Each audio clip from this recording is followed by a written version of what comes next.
5 years ago, these brands were the ones your dealer told you to trust, the ones your neighbor swore by, the ones that showed up at every RV expo with polished fiberglass and promises of the open road. Today, mechanics are calling them scrap projects. Owners are filing class action lawsuits.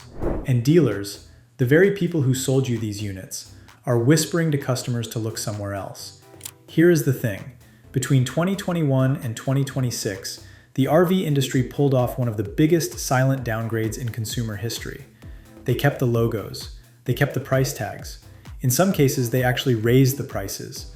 But behind the fiberglass, behind the glossy brochures and the luxury stickers, they gutted everything that made these brands worth buying in the first place.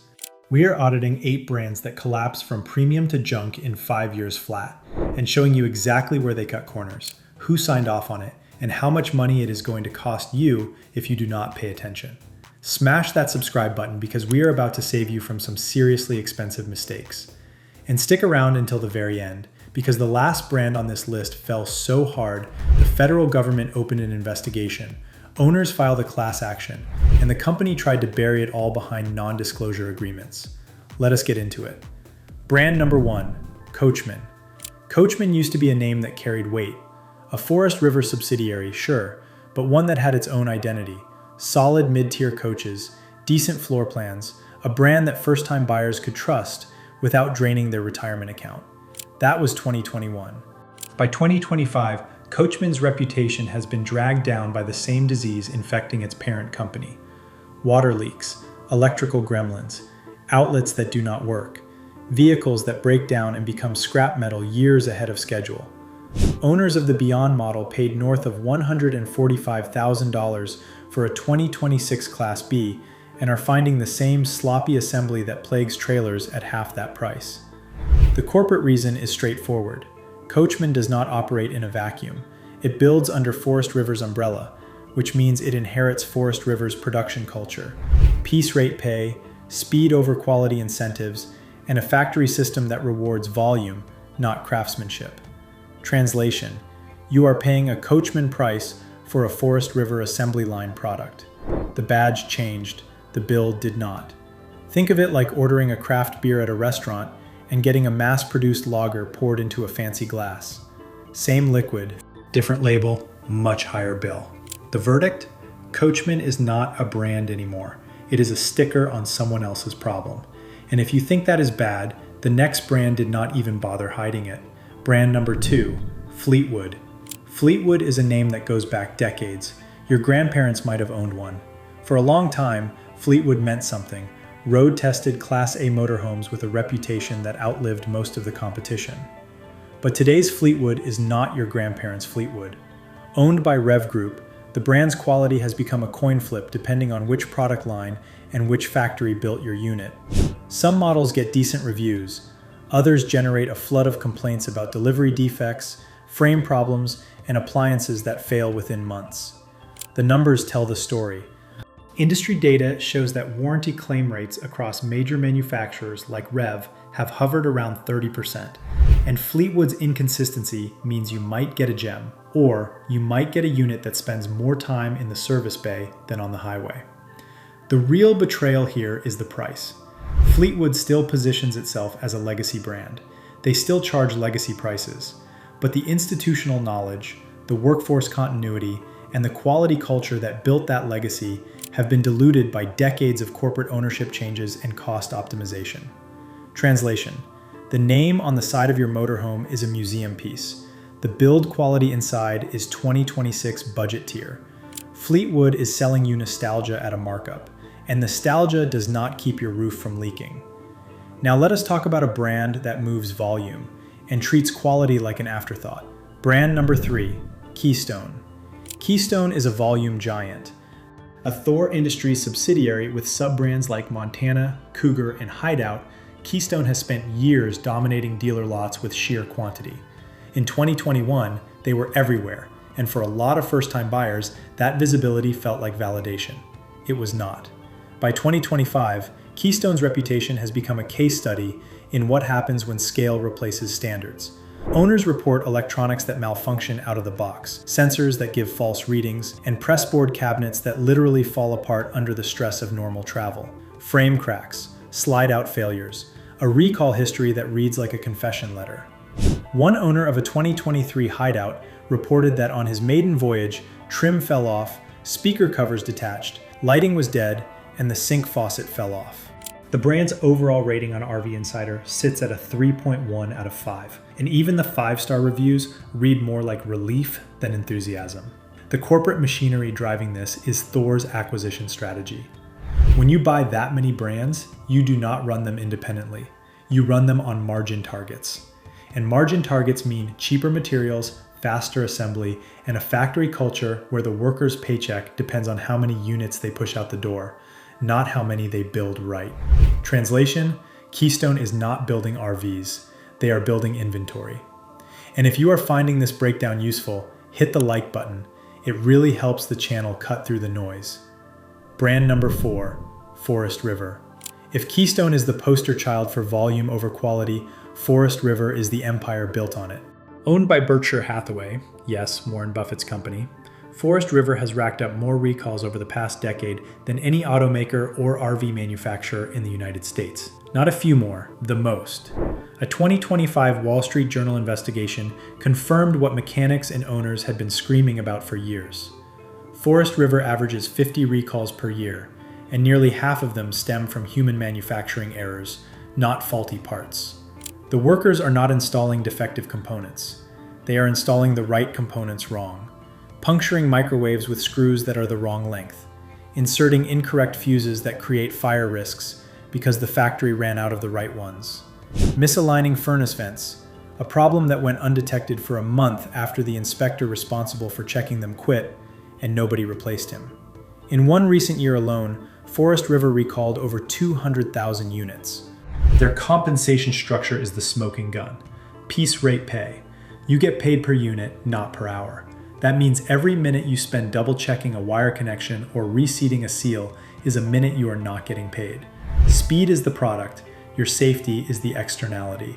Translation: you are buying a $100,000 home that was wired by someone whose paycheck depended on finishing yours and starting the next one before lunch.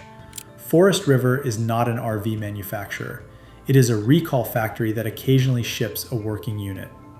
But this next brand is the one that surprised me the most, because people used to defend them. Brand number 5, Jayco. Jayco was the brand that RV families handed down like tradition. Your uncle had a Jayco, your coworker had a Jayco. Forums were filled with people who bought their second, third, fourth Jayco because the first one treated them well. That was a different era. Today, Jayco, another Thor Industries subsidiary, has become one of the most complained about brands in the industry. Water leaks, roofing failures, furniture that peels after a single season, gray water tanks that drop to the ground mid-trip, and electrical systems that arc and spark while Jayco's warranty department refuses to cover the replacement. One owner of a 2024 Jayco Pinnacle, a unit with a purchase price near $150,000, documented over 50 separate concerns in less than 2 years of ownership, including major electrical, safety, and plumbing failures. The unit spent nearly 10 weeks of 2024 in the shop, another 10 plus weeks of 2025, and heading into 2026, the nightmare continues. A longtime Jayco reviewer on RV Insider put it bluntly, and I am paraphrasing here. The decline is dramatic. They do not care about quality beyond the first year, and after looking at the 2026 models at an RV show, it is actually getting worse. The corporate explanation is the same machine we keep seeing. Thor acquires the brand. Thor sets the margin targets. The factory responds by cutting materials and accelerating production. The customer is the last one to find out, and by then, the warranty clock is already ticking. Translation: Jayco kept the family name but outsourced the family values. If this is already saving you from a headache, do me a favor and hit that subscribe button so you do not miss what is next. Brand number 6, Winnebago. Winnebago is the brand that people who do not even own RVs can name. It is practically a synonym for the American road trip. For decades, Winnebago meant freedom, reliability, and middle-class adventure. In 2026, Winnebago means disappointing earnings calls and a stock price that dropped roughly 36 to 40% during parts of 2025. Here is what happened. Winnebago rode the COVID boom hard. 2021 shipments across the industry soared, with a 39.5% increase in dealer deliveries. Winnebago scaled up, hired aggressively, and flooded the pipeline. Then, demand cratered. By 2023 and 2024, shipments dropped to around 313,000 to 333,000 units annually. Winnebago slashed its full-year revenue forecast from a range topping $3.2 billion down to a ceiling of $3 billion. But the quality issue is not about macroeconomics. It is about what is rolling off the line. Winnebago's Class C motorhomes and travel trailers have drawn consistent complaints about poor construction, electrical problems, and premature appliance failure. Their complaint rate, while lower per unit than Forest River, has climbed steadily as the brand stretched itself across too many segments with too little quality infrastructure. And then there is their biggest subsidiary, but we will get to that one last. Translation: Winnebago stopped being an RV company and started being a stock ticker. The customers driving their products are not the ones they are trying to impress anymore. Winnebago is proof that even the most iconic name in the industry is not immune to the silent downgrade. Now, let us talk about a brand that was literally called the gold standard, until Thor got involved. Brand number 7, Tiffin. Tiffin Motorhomes was built by Bob Tiffin in Red Bay, Alabama. For decades, the brand was everything the rest of the industry was not. Hand-built, owner-operated, with a factory service center that owners made pilgrimages to like it was sacred ground. You bought a Tiffin and you joined a community. The Allegro campground was packed. The service wait was 2 to 3 weeks because everyone wanted in. Then, in December of 2020, Thor Industries acquired Tiffin for $300 million. By 2023, the Allegro campground was practically empty. The lots once lined with motorhomes ready for paint were bare. The roads that used to be packed with new Tiffins on test drives were clear. The service wait dropped from weeks to 4 days, not because they got faster, but because nobody was showing up. Owner forums tell the rest of the story. More punch list items at delivery, longer lead times for fixes. A perception that the legendary customer service, the thing that defined Tiffin, declined from its former gold standard. Interior quality control, once rated nearly flawless, has been scored as low as 5 out of 10 by industry reviewers, who used to give Tiffin an 8.5. The structural build is still decent, but that is like saying the foundation of your house is fine, while the roof leaks, the plumbing backs up, and nobody answers the phone when you call for help. Translation: Thor bought Tiffin's reputation for $300 million and has been spending it down ever since. Tiffin used to be the brand that proved the RV industry could do better. Now it is the brand that proves even the best ones get swallowed. And if you thought that was the worst of it, this last one is the brand that tried to cover it up. Brand number 8, Grand Design. Grand Design was the darling, the disruptor, the brand that launched in 2012, and by the end of its first decade had sold 250,000 units, making it one of the fastest growing RV companies in history. Their Solitude fifth wheel hit the 25,000 unit sales mark by 2021. Owners swore by them. Forums recommended them. They were the brand you pointed to when someone said the RV industry was broken. Then the frames started failing. Owners of Grand Design Solitude and Momentum fifth wheels began reporting what the industry calls frame flex. Except this was not normal flex.